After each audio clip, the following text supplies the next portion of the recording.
rise, rise. Rise, rise.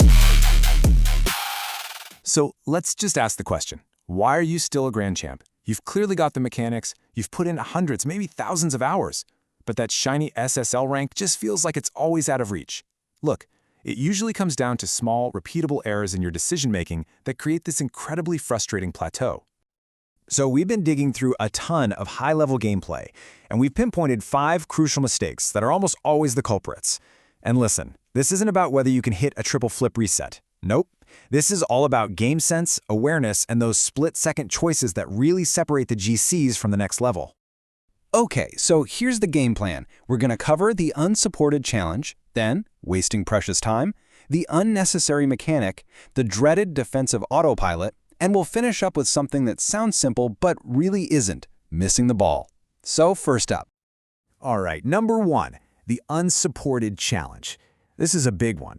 It's all about forcing a play like a 50-50 or an aerial when your teammate is just completely out of the picture. Maybe they're rotating all the way back, totally out of boost.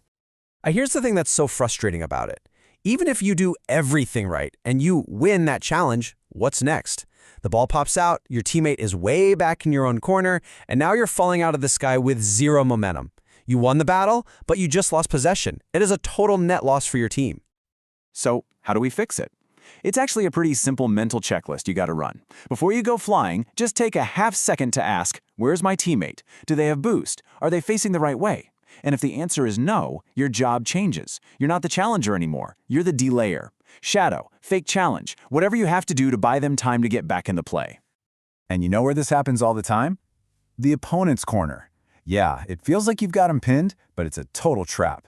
Those walls make it super easy for them to get a quick recovery and outplay you, making it one of the riskiest places to go for a challenge without your teammate right there with you. Okay, mistake number 2 is kind of the opposite of the first one. It's called wasting precious time. Instead of rushing a challenge you shouldn't, you're rushing a touch when you've actually got tons of time and space to work with. Just look at the difference here. You panic, you boom the ball from midfield. What does that do? It's a low threat. You just gave the ball away, and it's super predictable. But what if you take a second? You control it. You start a dribble. Now that is a high threat. You keep possession, you're unpredictable, and your chance of scoring goes way, way up. The secret sauce here is splitting your focus. Yeah, you're looking at the ball, but you have to train your brain to also track where the opponents are. That quick little glance that tells you, hey, they're way back recovering, that's your green light. It's your signal to slow it down, take control, and turn a weak punt into a real dangerous play. All right, on to number 3, and yep, we've all been guilty of this one. The unnecessary mechanic. This is for all you clip chasers out there. It's when you choose the flashy, complicated play when a simple tap-in would have done the job perfectly fine. And this quote just says it all, doesn't it? You see this awkward ball, but your brain says, clip it! So you burn like 50 boost, you're just hopelessly flying at the ball, and what happens? You miss. And now your teammate is stuck in a 2v1. You literally just helped the other team by slowing the play down for them. So when should you just keep it simple?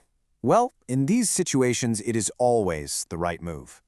Are the opponents low on boost and scrambling back? Just shoot. Is the net wide open? Just shoot.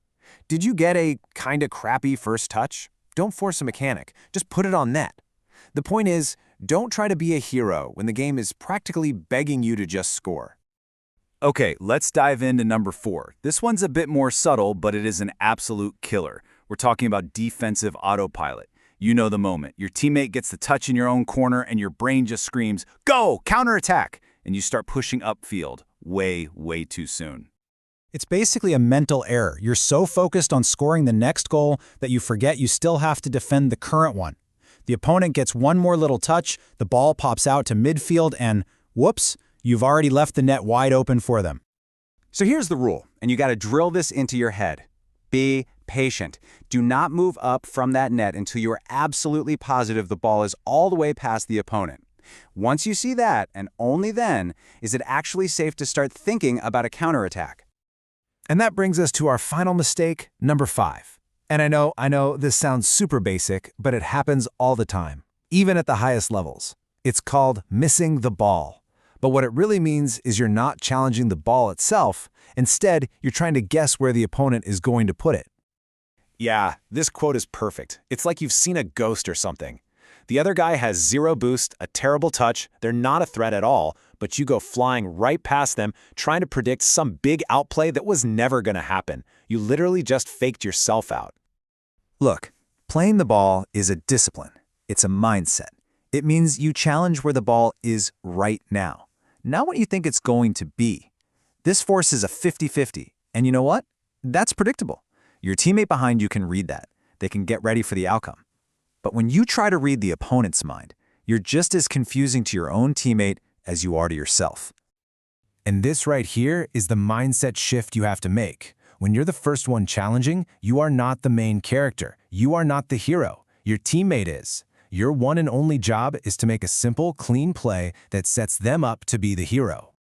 So let's recap real quick. The 5 big GC mistakes: challenging without your teammate, rushing when you actually have time, going for unnecessary fancy mechanics, autopiloting on defense and pushing up too soon, and finally, not playing the ball, but trying to play the opponent instead.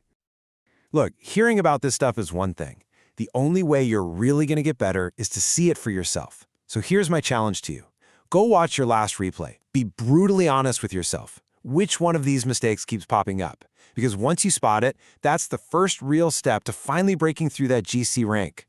Think fast, think fast, never break. I got that critical instinct.